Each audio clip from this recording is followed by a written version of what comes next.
Welcome everyone to our session. It is a great pleasure for me to be here today and to deliver this very short test lecture just to give you some flavor regarding our Southampton, if you will like to join and come to study with us.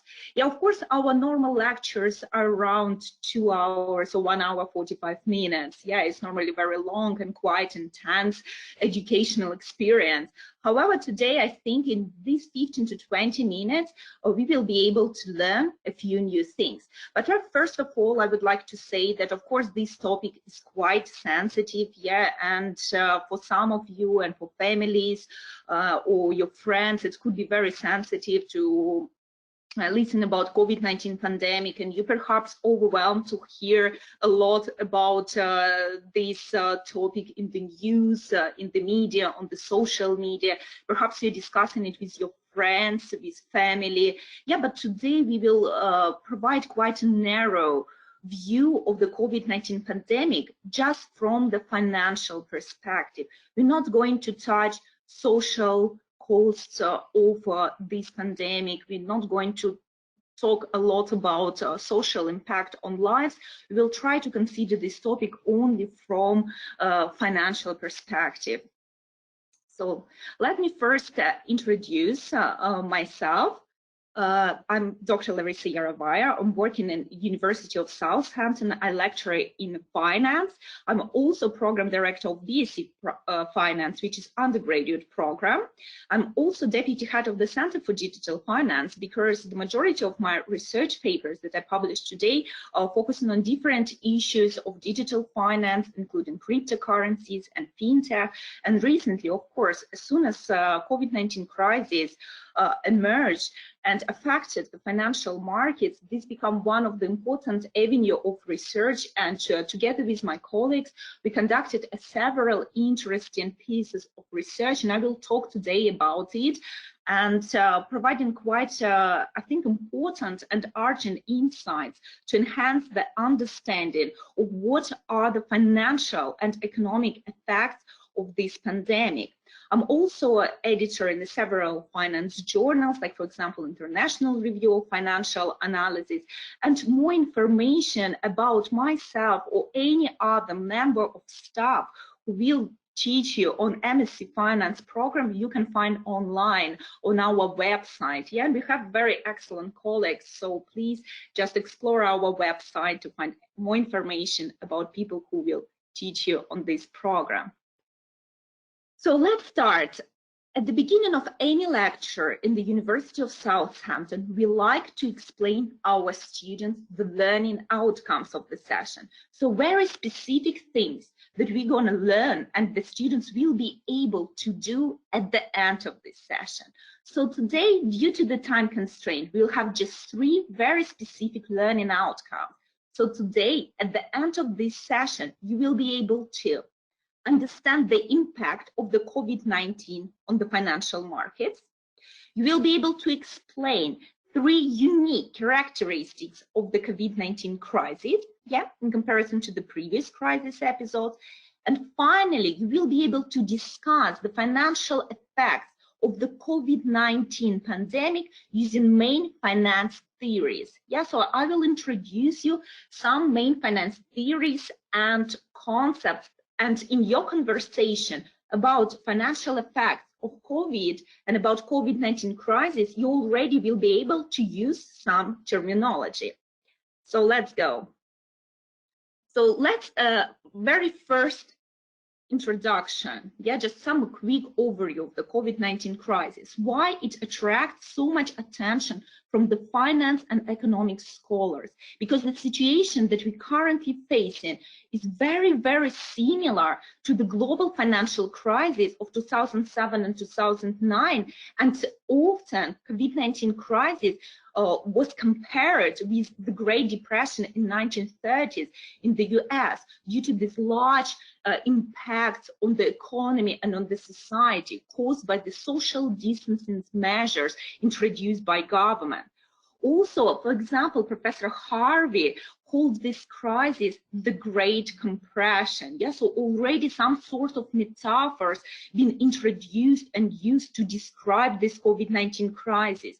Also, COVID-19 pandemic been often compared with global wars, for example, with World War II in the US specifically. Often you can see when you read some financial press, and we always encourage our students to read financial press as well, to be up to date with the real world stories and news stories currently disseminated in the media. So often COVID-19 called a black swan event. What does it mean, black swan? Yeah, it is a metaphor that used to describe the event that can occur very rarely, but can have very diverse and dramatic impacts on the financial markets and on businesses, that makes the current and existing risk management tools and models often ineffective and unable to evaluate the real risk of this event. Of course, there are debates currently whether COVID-19 can be considered the black swan event or not. Yeah, but you already can see, and including in my research specifically, we are using this metaphor, black swan, because we could not predict that COVID-19 crisis could escalate to the global pandemic, and to have these dramatic consequences.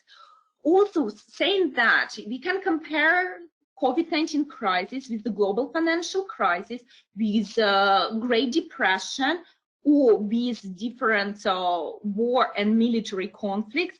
However, from our research group and from my perspective, the most accurate description of COVID-19 crisis is either black swan event, or it falls in the category of pandemics, yeah, and generate similar type of destruction to, for example, epidemics like SARS or Ebola, yeah, that didn't, in particular, the recent one, Ebola, didn't escalate it to this global pandemic as COVID-19, but the effects could be very, very similar, or to natural disasters as well. So the first activity that you can do right now using your smartphones, yeah, if you're logged into this webinar through your laptop or through your desk computer, you can open in different window our World in Data website, where you can see all the data related to the COVID-19 crisis and to the spread of this crisis cross-border. We all hear from different countries. We're living in different regions around the globe. Yeah, therefore, please feel free to find and to select how the COVID-19 crisis and what the dynamic of this crisis and the pandemic in your region or in the countries that you are interested in, and you can follow and to conduct very small piece of research yourself during our session. Yeah, so this is a little task and activity today. Okay, so what is unique about the COVID-19 crisis? Why we cannot directly say that it is similar to the global financial crisis of 2008? And the first very distinctive feature of the COVID-19 crisis is the fact that we can identify the precise beginning of this crisis episode. Yeah, so we know the main catalyst. We can identify the main catalyst of this crisis, of this pandemic. In comparison to global financial crisis, if you will try to find precise beginning and the end of a global financial crisis of 2007-2009, you can see the different sources, different researches using slightly different time frame. Yeah, they could not really timestamp the global financial crisis. Because before the global financial crisis, there were so many structural problems in the economy, and we could distinguish the early warning signals that the economic crisis going to happen at some point. Yeah, people was talking about the potential of the next economic crisis in 2007, 2006. So there was lots of indicators that economy is unhealthy. With COVID-19 crisis, it happened very fast, yeah, very, very quickly. The crisis escalated, and we can identify the main cause of it. The main catalyst was the pandemic itself, yeah, the spread of this deadly virus. Therefore, particularly we can say, and from the research perspective, it's very important observation that we can track the dynamics of this crisis and use this as a variable in our research papers, and to try to understand how the spread of the crisis can affect the behavior of the financial markets. Yeah, so it's a very unique situation, and from the research perspective, it is quite interesting and quite fruitful. Yeah, because it's very first and unique situation when we actually can do it. So what is the second unique feature of the COVID-19 crisis? It's of course the speed of transmission of the crisis, yeah, and potentially the speed of recovery.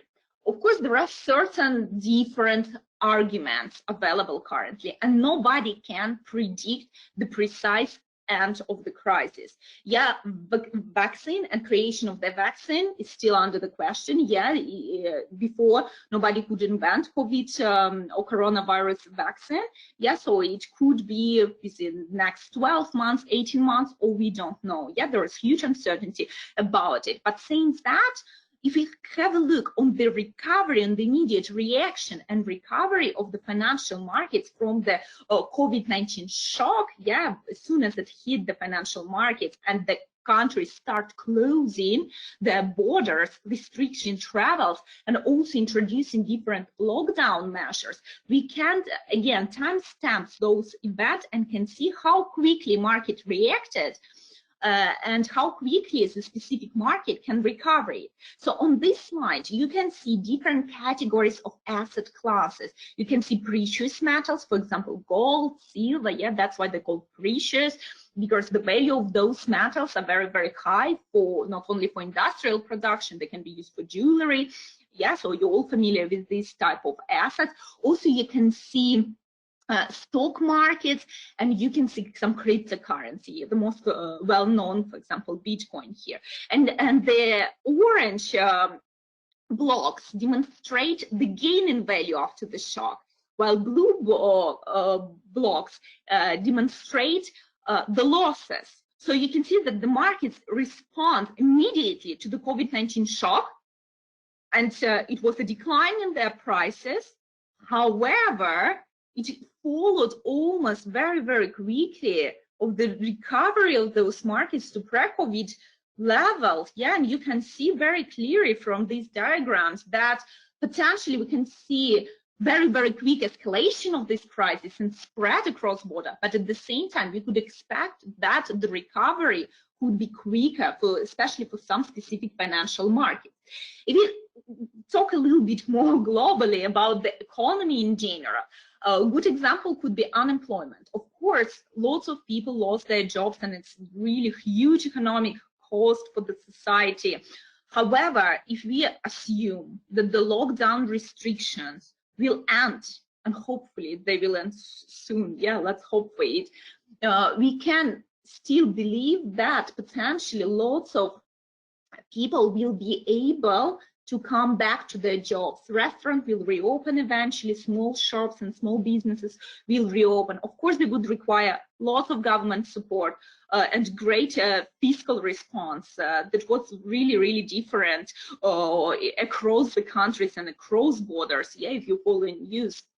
But we still can't believe that economy was working healthy before and people can go back to jobs. And this is another example, not from the financial markets, but more about larger perspective, about the economy. But again, there are many very pessimistic views here. There are many optimistic views here. Yeah, and I think truth somewhere in the middle. And therefore, it is important to conduct research in this area now and to provide some suggestions to the government, to the policymakers, to investors, and to keep society up to date, yeah, with our scientific results and what actually data analysis shows us. And final unique characteristic of the COVID-19 crisis is the role of media. So there are many theoretical models and frameworks that can explain how the financial crisis transmit from one country to another country. This phenomena called contagion. Yeah, and the first time actually this metaphor contagion or financial contagion is very, very relevant for this COVID-19 crisis, because we can use the word contagion for this contagious disease that transmits literally across borders and across different regions. But we also can use this contagion as metaphor for financial contagion, yeah, how the crisis shocks and financial effects, yeah, this crisis transmit across different regions, stock markets, and even between different asset classes. And so there are many models that describe contagion and available, and we will study some of them during MSc Finance course. Of course, you will be very, very well aware about huge spectrum of the finance theories. But the majority of the seminal and very famous model, they've been invented in the pre-social media and pre-digital and internet era. Yeah, so what does it mean? It means that for transmission of the COVID-19 crisis in comparison to all different types of previous shocks, the media as the effective channel of information transmission across border plays crucial role. Why? Because society through the social media can actually react on this news, on these stories, and provide additional pressure on the local and national government to encourage them to act, to respond to this threat, to respond to this danger of the pandemic, yeah, and to provide actual actions to either close the borders or provide some quarantine and introduce quarantine measures or lockdown measures, provide some policy and guidance. Yeah, so now actually the information can transmit much quicker, not only through the official media, but through the social media as well. So what are the theoretical and practical implications of this? So let's start with theory. I mentioned already contagion and spillover effect. Yeah, so what is spillover effect? It's the term that's very, very close to contagion. Yeah, how the crisis transmits from one country to another. However, spillover effect is a little bit more narrow term. Yeah, so it's how information, it can be return spillovers or volatility spillovers, transmit from one specific market to another specific market. And this spillover process happening irrespective of the crisis. Yeah, so this is the main difference between contagion and spillover effect. We have this spillover effect all the time, regardless whether it's during the crisis, before the crisis, or after the crisis, we will have spillover effect. But contagion, it's more specific term that describing the increase in intensity of spillover effect during the crisis shock. Yeah, so this is very interesting piece of literature and theory that you can read at home. Again, I provided one seminal paper of Forbes and Rigobon 2002 here. All references I will show at the end of my presentation. Yeah, so you can read those papers and download them. Another interesting theoretical concepts are heat waves and meteor shower hypothesis. So those hypotheses are taken from the real astronomical analogy of the heat wave. This is the period of prolonged hot weather in certain region, yeah, in certain city, yeah, or region, for example, South England or like South China, yeah, so it could be prolonged hot period. So this analogy can be used for the financial market when we see the increase of risk and volatility in one specific market. So this is called heat wave. And meteor shower hypothesis is also linked to real astronomical analogy with this stream of meteoroids that coming from one point in sky and look like a shower and transmit across places. So these metaphors and hypotheses also can be used to describe how the crisis shock that originated in one country or in one region can actually, as a meteor shower through the different channels, transmit across the border. In terms of the practical implication for investors, this research is very, very important. And it's very important to understand the implications of the COVID-19 pandemic. Why? Because currently investors are searching for so-called safe havens. Yeah, this is another finance term that you can take away with you today. Yeah, it's those markets that has been relatively unaffected by the crisis shock. So traditional safe haven and very common one, for example, gold. Yeah, so it's flight to safety behavior of the investors. When there is high uncertainty in the stock markets, investors making their choice to invest in something more substantial, kind of, yeah, in gold. That from psychological point of view sounds like better store of value, yet to invest in gold rather to invest in certain companies that may become bankrupt in the future. Yeah, so this safe haven properties, another term that you can take away with you today. And also, don't forget that during the COVID-19 pandemic, there were other shocks happening at the same time that also could affect the financial markets. Very good example, it's oil shock. Yeah, I'm sure you heard somewhere in news that it was even negative oil price for some of the oil contracts. Yeah, so this type of shocks that of course been somehow related probably to COVID-19 and lack of storage in facilities for physical oil, but also to some sort of political games between the oil exporting countries.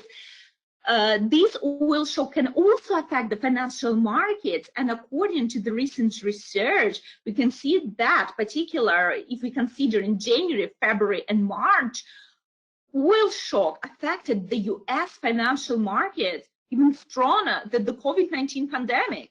Yeah, so don't forget, there are always other factors that should be considered, and the impact of COVID-19 on financial markets should not be analyzed in isolation. Yeah, there are a lot of different factors that potentially we need to take into consideration as well. Yeah, and final thing that I want to introduce you today is behavioral finance. Behavioral finance is separate niche of finance. Yeah, so it's already a mixture of finance and psychology. Yeah, different psychological theories, biases, they've been introduced to finance to explain the behavior of different actors in financial markets and specifically behavior of investors. And another term that you can learn today, it's a herding behavior. It's a very great example when investors start mimicking or copying their investment decision, especially in the situation of financial panic. Yeah, when they don't know what will happen, it is increased uncertainty in the financial market. Investors start acting very similar and mimicking behavior of each other. And here I recommend you to read another paper that I've recently wrote. Yes, so all references provided at the end. And what we discovered, particularly we discovered that there is no herding behavior that could be related specifically to the COVID-19 pandemic during this, again, very first months, January, February, March of the pandemic in the cryptocurrency markets. Yeah, so I think it was across all over the news that cryptocurrency markets, the price depreciated 50%, yeah, and they're very, very volatile. So yes, we did confirm that cryptocurrency markets are volatile. And yes, there is more and stronger herding during the down market movements. Yeah, when the price is going down, yes, investors start mimicking each other. But there is no specific effect of amplifier of this herding behavior related to the COVID-19 crisis specifically. Yeah, so what is the main conclusion? That yes, COVID-19 increasing the global uncertainty. Yeah, it's increasing global uncertainty, it's increasing geopolitical risk. Yeah, so it's increasing, it's changing the environment. However, if we already testing very, very specific hypotheses in the relationship to the COVID-19, and particularly in the relation to the number of confirmed cases and how the pandemic itself transmits across borders, we could not find very strong linkages, yeah, to confirm that it was more severe, yeah, or stronger herding behavior that could be associated with the COVID-19 pandemic specifically. Again, link is provided here, and at home at your own time, if you are interested in any of these findings that are presented today, you will have and you want to, you know, see details of this research, feel free to click on this link and download the paper and read it. Yeah, and let's consider it as your first learning experience in the University of Southampton. I think I will start with conclusion, yeah, and start rolling up, because I think time is up already. So what are the main takeaways from our today mini lecture? So first, we understood that there are very diverse and inconsistent impact on financial markets. Yeah, so this is the first takeaway that you can get. So not all the financial markets being affected in the same manner by COVID-19 pandemic. Yeah, so it's a little bit more complex than often, for example, presented in the financial press and the media. Yeah, so some markets been less affected by COVID-19 pandemic, and those markets can be called safe haven markets. Yeah, and they can be, and this information can be used by investors and by different group of practitioners to create effective diversification strategies, hedging strategies, and make more informed investment decisions. Second thing that we learned today, we discussed 3 unique characteristics of the COVID-19 crisis in comparison to the global financial crisis.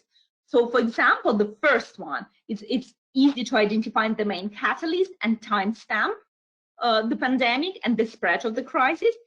Second is speed of reaction and potential, yeah, with the question mark, potential, speed of recovery. And final one is the role of the media and the role of social media. Yeah, so please, yeah, take it on board. Yeah, you can use now these 3 distinctive characteristics of COVID-19 pandemic when you will talk about it with your friends or family or with anyone with whom you're communicating now, obviously digitally. Yeah, feel free to grab it.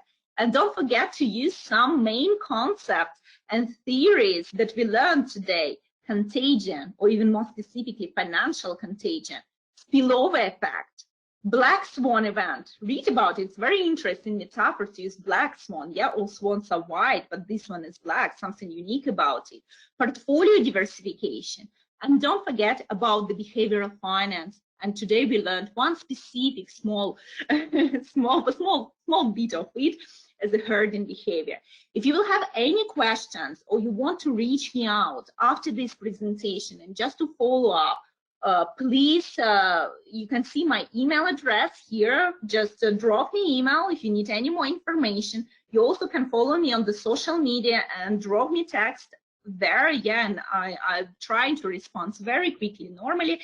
If you're struggling to download those papers from SSRN website, also you can find many of those papers and other papers on ResearchGate website, yeah, which is again free. When you will come to the University of Southampton, you already will receive the subscription for the top finance journals, and you can really use any literature that's available in the cutting-edge research papers. Yes, so far you can download the papers from SSRN or from ResearchGate.